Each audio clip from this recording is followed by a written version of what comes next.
Pada saat ini, banyak perubahan yang sangat signifikan dari mulai perubahan sikap lingkungan dan dunia global. Maka dari itu, saya Nazir Aldi dengan NIM 418231591 akan membahas tuntas mengenai apa sih peran media massa dalam membantu perubahan sosial. Peran media massa dalam membantu perubahan sosial sangat penting karena akan mencakup semua kepribadian manusia yang dipengaruhi oleh apa yang mereka lihat dalam media itu.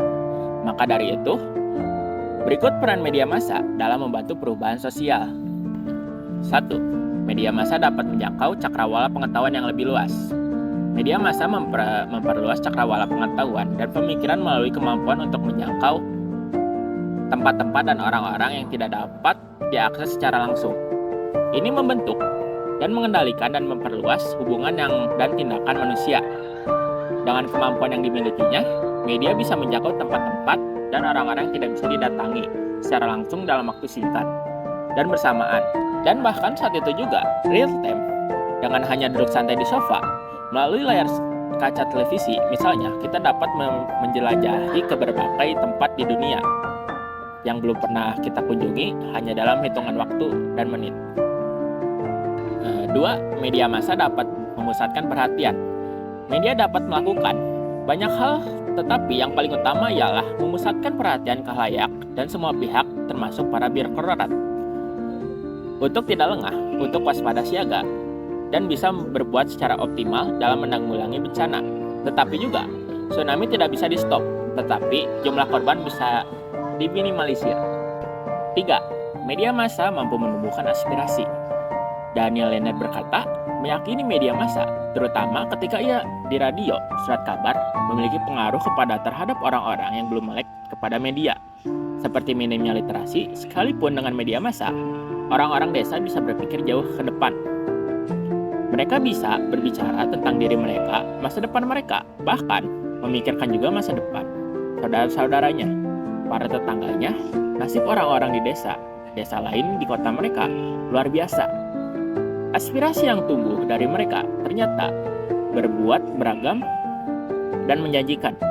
Lennart juga mengingatkan, ledakan harapan dan aspirasi ini akan menjadi bom waktu lagi kalangan teknokrat dan birokrat jika mereka gagal mewujudkannya dalam tempo tak terlalu lama.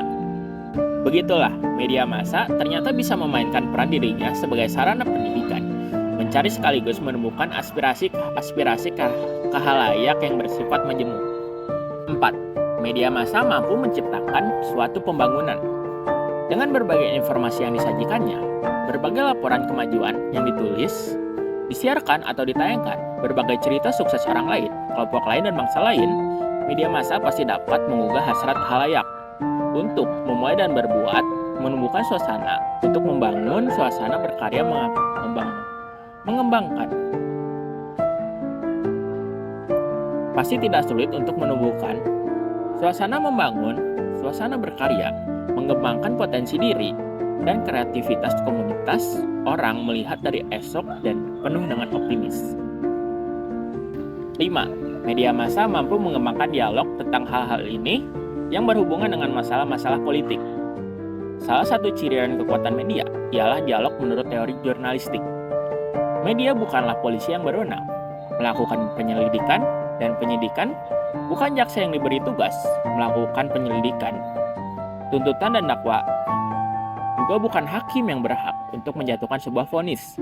Artinya, media tak punya kekuatan untuk memaksa, kekuatan koersi. Media hanya punya kekuatan persuasi, memujuk dan meyakinkan dengan kekuatan logika dan akal sehat, common sense, seperti sikap yang kritis. 6. Media massa mampu mengenalkan norma-norma sosial. Perlu dicatat, nilai dan norma-norma sosial tidaklah bersifat kaku dan statistis, tetapi justru bersifat lentur dan dinamis.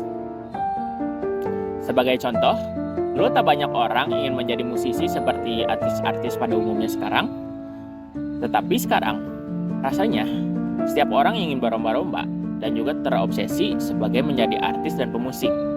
Tetapi, gaya artis dan pemusik itu bisa merangkum kekayaan dalam hanya waktu yang cukup singkat. Ternyata, jadi penghibur bisa menjamin masa depan. Maka, kini setiap jam, televisi menayangkan acara pentas musik, pentas band anak-anak muda dengan aneka ragam aliran seperti jenis reggae dan pop-pop yang kreatif. Secara sosiologi, media telah berjasa menghidupkan norma-norma sosial yang baru ke tengah-tengah masyarakat ini. 7. Media massa mampu menumbuhkan sebuah rasa. Media memiliki segalanya untuk mengangkat dan membangkitkan selera pasar, selera anak-anak muda, juga selera anak-anak jadul, alias generasi yang sebelumnya. Pada saat ini, memang seleranya itu mengisi dan mempengaruhi media. Tetapi, melalui kebudayaan industri informasi dan komunikasi, medialah justru yang mendobrak dan mengebrak khalayak. Sosiologi menangkap segala ini sebagai realitas media dalam yang sangat berlebihan seperti hyperreality, apa yang disebut realitas maya seperti virtual reality. Misalnya, diperlakukan sebagai realitas faktual yang terjadi dalam kehidupan sehari-hari.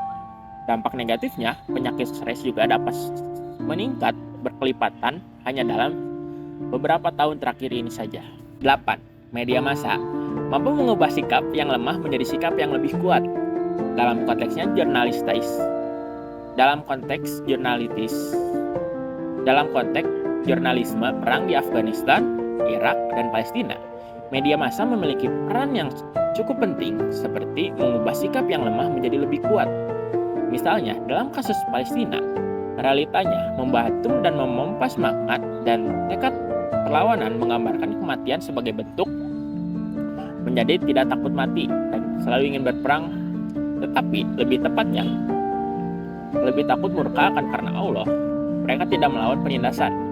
Melalui lembaga, media, semangat perlawanan terus berkorban, menunjukkan bahwa pejuang Palestina tidak lemah lembek, melainkan memiliki tekad untuk meraih kemerdekaan. 9. Media massa dapat berperan sebagai pendidikan yang tak perlu diragukan lagi mengenai peran media massa dalam mendidik suatu bangsa. Sosiologi bahkan mengingatkan, tak ada bangsa cerdas di dunia tanpa kehadiran suatu media. Media telah menjadi instrumen penting dalam tahap penyampaian peradaban suatu bangsa dimanapun itu. Media adalah sebuah guru tanpa ruang kelas yang tidak akan pernah pensiun ataupun mengambil cuti. Dalam perkembangan bahkan dikatakan proses belajar mengajar anak-anak di usia remaja dan di atasnya lebih banyak dibentuk dan dimotivasi oleh media daripada orang-orang sekitar seperti orang tua dan juga guru-guru di sekolahan. Gejala semacam ini dikupas panjang lebar dalam sebuah teori belajar social learning theory. Intinya, antara orang lain, media dapat membangun peran guru dan orang tua di rumah dalam proses belajar mengajar ataupun transfer ilmu pengetahuan dan keterampilan kepada khalayak heterogen dan anonim. Setelah tadi saya menjelaskan 9 poin utama dari pengembangan peran media massa, sekarang saya akan meraih sebuah kesimpulan. Media massa memiliki kemampuan untuk memperluas cakrawala pengetahuan, memusatkan perhatian, dan menumbuhkan aspirasi dalam masyarakat. Mereka juga dapat menciptakan suatu pembangunan, pengembangan dialog politik, dan mengenalkan serta menghidupkan norma-norma sosial. Selain itu juga, perkembangan media massa dapat memengaruhi sikap yang tadinya lemah menjadi lebih kuat, serta berperan sebagai berpendidik dalam memainkan peran penting dalam suatu proses belajar mengajar, walaupun tanpa ada guru di depan kita. Dengan demikian, media massa bukan hanya sebagai penyampai informasi, tetapi juga sebagai agen perubahan sosial yang berpotensi dan menginspirasi, mengedukasi, dan membentuk opini serta perilaku dalam masyarakat. Berbagai pengetahuan media peran tersebut, media massa dapat menjadi sebuah kekuatan yang positif dalam membangun masyarakat yang lebih baik dan berdaya. Nah, setelah itu, saya Nazar Aldi, saya pamit undur diri. Mohon maaf jika ada kesalahan. Ciao.